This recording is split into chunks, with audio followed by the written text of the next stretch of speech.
And I suggest that you gift yourself with it and give it to other people over the holidays. It's the power of kindness. And I spoke about it before, but every time I dive into a new chapter, I'm re-inspired by this amazing man, Piero Ferrucci. And he lives outside of Florence, and I'm going to Italy, and I'm trying to plot how I can meet this man. He's a philosopher and also a psychotherapist, but how his words, such deepness in such understandable way for all. And so in reading last night and after sadhana this morning, the same chapter kept returning itself to me, and that's respect. And I think one of the reasons for myself is, since I got back, which was 5 days ago, I've had to, not had to, but been given the opportunity to meet with different people, part of Golden Bridge staff or students or associates that were in conflict with each other, and to see what we could do to bring the friendship and the peace back between people. And I've had to examine my own self so deeply, because I watched my opinions and my judgments fly about these people, about the situation, and where the truth really lies. And I think for all of us, I think the biggest challenge is to see that person in front of you, who they are. Because the first thing that comes to us is who maybe we want them to be, who we expect them to be, who they remind us of somebody else, who we're mirroring and we don't like them because we don't like that quality within us also. And he tells amazing stories. I think that's what makes him such a good writer. He says it's simple, but then he always builds the linear on a story. So I thought, in line with Thanksgiving and with often the conflicts and the emotions that come with holidays. Is that true for some of you? Well, you didn't grow up with Thanksgiving, but you know, I was talking to my friend in Vancouver, and of course they have said Thanksgiving at a reasonable time when you're harvesting. There's no harvest going on now in November. It's a kind of a dumb time to have Thanksgiving, because it was based really around harvest time, bring in the harvest and have great thanks and great giving and sit and eat. But as many of you have heard me say, the story goes that after the Civil War, Abraham Lincoln was trying to figure a way to bring the North and South together. And he thought, let's have a holiday that isn't for the North, or isn't for the South, or isn't for a religion, or isn't for a country, but it's for thanks and giving. So maybe copy the Canadians, I don't know. But there was Thanksgiving, and then the story, as many of us know, is the Pilgrims sat where, in Boston or some East Coast place, with the Indians, which is hardly likely, really. I mean, they're all sitting together. I think there was a little bit of discrimination that went on, that continued to go on, and now our beautiful Native American brothers and sisters have all the casinos, and it's nini-na-na-na-na-nu-nu now with them, you know, and anyway, it's a dance. So whether the story was based on any truth, all of it, we have this wonderful holiday that if you're a paid employee, you usually get paid for, and you get it off, and it's a time families come, friends come, and they all cook together or bring food together. And the beauty of Thanksgiving is really non-religious, and no one can really discriminate or put it down, because it's just people eating together. It's almost like yoga and the breath. You know, no one can say, well, I don't like that, I don't believe in that. So most people do believe, let us sit together, let us eat together. And even the marketing of Thanksgiving isn't, of course, like Christmas. I love all the disputes that I've heard on the radio about wanting to open the stores, you know, today for the Christmas shopping. And we can really see where Christmas has gone to as far as the buying and the marketing and the products. For Thanksgiving, there's that big bird and everything else that goes with it. It also gives us an opportunity to help people, to give people food on this day.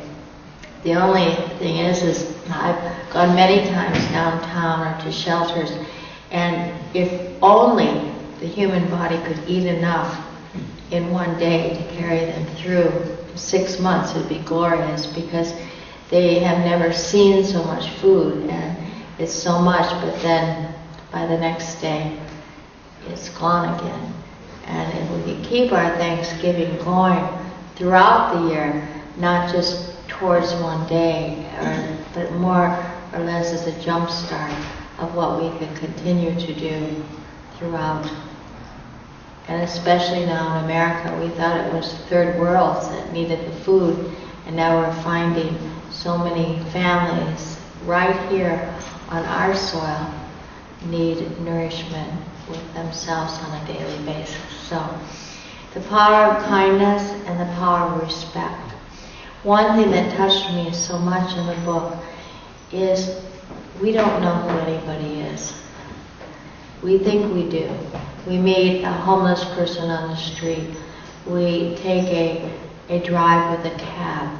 We go on the bus. Whatever we do that takes us into situations where we don't know the people, we're writing a script of who they are, and even maybe what they're thinking, maybe even their family, everything about them. And we have a tendency to write a story around everyone. And there's one story I wanted to read now before we begin. And it's a story of a monastery that was falling apart in, I think it was Italy. And they had lost their spirituality, and they had lost their zest for life, you might say. So keep your eyes closed. There was a monastery, and it was very, it was just losing its spiritual base. It was losing its spirit. It was dying. And the old monks were leaving through death, and young ones were leaving in the spirit, and the fire, the kindling was going out. And a rabbi passed by and needed lodging one night, and he noticed how people were downtrodden there. And they asked him, do you have any words for advice that you can inspire us to keep this sacred temple and this sacred monastery alive? And he said, no, not really. The only thing I could maybe add is that amongst you there is an enlightened being. Amongst you there is a Christ consciousness being. And with that he left. So nobody knew who it was. But he had spoken words of truth. And so they started looking around at who could this be? Is it him? Is it him? Is it me? And so in time, because nobody knew who this enlightened manifestation was, they all started treating each other with great respect. And with that, spirit was rekindled. The light came back on, and the monastery temple became whole again. And if we take it further in our own lives and in the lives of the world, Because we've been here 8.4 million lifetimes, we don't really know who anybody is. And what stops us from that respect is judgment. If you're homeless, or if you're wealthy, or if you're a doctor, or if you're a young child, we have opinions that we classify people, the way they look, their age, their income, their religion, the color of their skin. And we tend to clump them, because that's what the mind does. The mind is developed to have containers or pigeonholes, because that's what mind does. But in our spiritual self, when we rise out of the mind into consciousness, then we see the light in all. We see the consciousness, the Christ consciousness in everybody. And when I read it this morning, and just reviewing my own life, and how many times I've pigeonholed, especially in these few last 5 days when I had to do resolution with different situations, how I was so actually preset. And as a result, when you're preset, you don't listen. And when you don't listen, you don't hear. And when you don't hear, you don't see who that person really is. And I know for myself, to go on record, and others will testify, including my husband, I interrupt. And as I finished my sadhana this morning, on this auspicious day, I knew it was a habit that I wanted to stop. Because when you interrupt, you never hear that person. You think you know what that person is going to say before they say it. And you already are dialoguing inside of you what you're going to say. And that could possibly be the most non-verbal disrespect there is. And then you never see that human being, or that enlightened being, or that potential Christ in that person.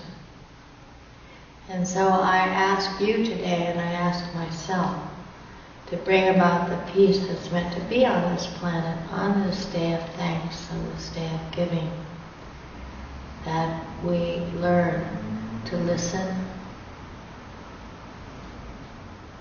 and thusly respect will follow. And see who is in front of you. It's a brave act, because you become vulnerable, and you also lose control in a sense. You're not holding the stakes on your side. You become vulnerable when you listen, because you may reflect what you don't want to see. You may hear what you don't want to hear. Your bubble may get popped, or you may find out who they really are and almost feel maybe threatened by them or jealous. So much comes up when we don't interrupt. So I pledge, God willing, that I'll do better at it, and perhaps we collectively could do better at it, and that could possibly give us the greatest contribution on this day of thanks.